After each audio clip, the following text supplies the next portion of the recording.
ಸ್ನೇಹಿತರೆ ನಮಸ್ಕಾರ. ಕಳೆದ ಕೆಲ ವರ್ಷಗಳಿಂದಲೂ ಅನಾರೋಗ್ಯದೊಂದಿಗೆ ಸತತ ಹೋರಾಟ ಮಾಡುತ್ತಲೇ ಇದ್ದ ಕನ್ನಡ ಚಿತ್ರರಂಗದ ಖ್ಯಾತ ಖಳನಟ ಹರೀಶ್ ರಾಯ್ ನಿಧನ ಹೊಂದಿದ್ದಾರೆ. ಓಂ, ನಲ್ಲ ಸೇರಿದಂತೆ ಕೆಜಿಎಫ್ 2 ಹಾಗೆ ಕನ್ನಡದ ಹಲವಾರು ಸಿನಿಮಾಗಳಲ್ಲಿ ಖಳನಟನಾಗಿ ನಟಿಸಿದ್ದ ಹರೀಶ್ ರಾಯ್ ಅವರು ಕ್ಯಾನ್ಸರ್ ಸಮಸ್ಯೆಯಿಂದ ಬಳಲ್ತಾ ಇದ್ರು. ನಟ ಯಶ್ ಸೇರಿದಂತೆ ಇನ್ನು ಹಲವರು ಹರೀಶ್ ರಾಯ್ ಅವರಿಗೆ ಆರ್ಥಿಕ ಸಹಾಯ ಕೂಡ ಮಾಡಿದರು. ಆದರೆ ಅಂತಿಮವಾಗಿ ಹರೀಶ್ ಅವರು ಇಂದು ನಿಧನ ಹೊಂದಿದ್ದಾರೆ. ಹರೀಶ್ ರಾಯ್ ಅವರು ಥೈರಾಯ್ಡ್ ಕ್ಯಾನ್ಸರ್ನಿಂದ ಬಳಲ್ತಾ ಇದ್ದರು. ಹೊಟ್ಟೆ ಉಬ್ಬರಿಸಿಕೊಂಡು ದೇಹವೆಲ್ಲ ಕೃಶಗೊಂಡು ಗುರುತೇ ಸಿಗದಂತೆ ಆಗಿದ್ರು. ಇನ್ನು ಹರೀಶ್ ರಾಯ್ ತಮ್ಮ ಚಿಕಿತ್ಸೆಗಾಗಿ ಅವರು ಸಹಾಯವನ್ನು ಸಹ ಅಂಗಲಾಚಿದ್ರು.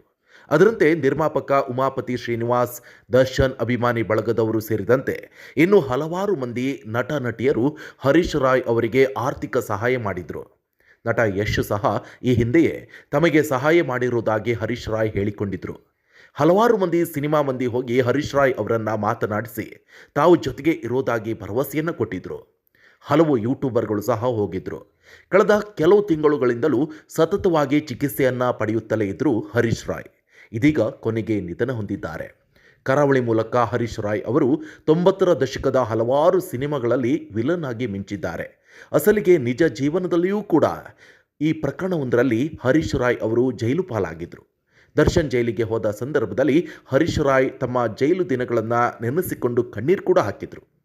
ಹರೀಶ್ ರಾಯ್ ಅವರು ಹೆಂಡತಿ ಮತ್ತು ಇಬ್ಬರು ಗಂಡು ಮಕ್ಕಳನ್ನು ಅಗಲಿದ್ದಾರೆ. ಹರೀಶ್ ರಾಯ್ ಅವರು ಕನ್ನಡ ಮಾತ್ರವಲ್ಲದೆ ತಮಿಳು ಸಿನಿಮಾಗಳಲ್ಲಿಯೂ ನಟಿಸಿದರು.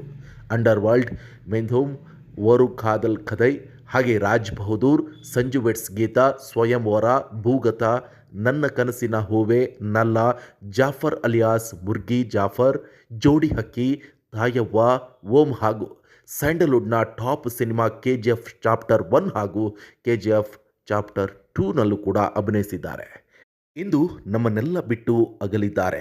ಕನ್ನಡದಲ್ಲಿ ಸಾಕಷ್ಟು ಸಿನಿಮಾಗಳಲ್ಲಿ ನಟಿಸಿ ತಮ್ಮದೇ ಆದಂಥ ಕೀರ್ತಿ ಪತಾಕೆಯನ್ನು ಕರ್ನಾಟಕದಲ್ಲಿ ಹಾರಿಸಿರುವಂಥ ಹರೀಶ್ ರಾಯ್ ಅವರು ಇಂದು ನಮ್ಮೊಂದಿಗಿಲ್ಲ. ಅವರ ಕುಟುಂಬಕ್ಕೆ ದುಃಖ ಭರಿಸುವಂಥ ಶಕ್ತಿ ಕೊಡಲಿ ಅಂತ ಆ ದೇವರಲ್ಲಿ ಪ್ರಾರ್ಥನೆ ಮಾಡೋಣ. ಹಾಗೆ ಹರೀಶ್ ರಾಯ್ ಅವರ ಆತ್ಮಕ್ಕೆ ಶಾಂತಿ ಸಿಗಲಿ ಅಂತ ನೋವಲ್ಲೂ ಕೂಡ ಹೋರಾಡಿ ಕ್ಯಾನ್ಸರಿಂದ ಗೆದ್ದು ಬರ್ತೀನಿ ಅಂತ ಅಂದ್ಕೊಂಡಿದ್ರು. ಸಾಕಷ್ಟು ಜನರ ಸಹಾಯವನ್ನು ಕೂಡ ಕೇಳಿದರು. ಆದರೆ ಕೊನೆಯದಾಗಿ ಉಳಿಯಲೇ ಇಲ್ಲ. ಹರೀಶ್ ರಾಯ್ ಅವರು ಸಾಕಷ್ಟು ಬೇಡ್ಕೊಂಡಿದ್ದರು, ಆಸೆಗಳನ್ನು ಕೂಡ ವ್ಯಕ್ತಪಡಿಸಿದರು. ತನಗೆ ಆರ್ಥಿಕವಾಗಿ ಸಹಾಯ ಸಿಗಲಿ ಅಂತ ಸಾಕಷ್ಟು ಯೂಟ್ಯೂಬರ್ಗಳು ಕೂಡ ಸಹಾಯ ಮಾಡೋಕ್ಕೆ ಹೋಗಿದ್ದರು. ಸೊ ಕೊನೆಯದಾಗಿ ಅವ್ರನ್ನ ಉಳಿಸ್ಕೊಳ್ಳೋಕೆ ಆಗಲೇ ಇಲ್ಲ ಅಂತ ಈಗ ದುಃಖ ತೃಪ್ತರಾದಂತಹ ಅವರ ಅಭಿಮಾನಿಗಳು ಹೇಳ್ತಾ ಇದ್ದಾರೆ. ವೀಕ್ಷಕರೇ, ನಿಮ್ಮ ಅಭಿಪ್ರಾಯಗಳನ್ನು ತಿಳಿಸಿ. ಹಾಗೆ ಚಾನಲ್ಗೆ ಹೊಸಬರಾಗಿದ್ದರೆ ಫೇಸ್ಬುಕ್ಕನ್ನು ಫಾಲೋ ಆಗಿ, ಯೂಟ್ಯೂಬನ್ನು ಸಬ್ಸ್ಕ್ರೈಬ್ ಆಗಿ. ಧನ್ಯವಾದ. ಕರ್ನಾಟಕ.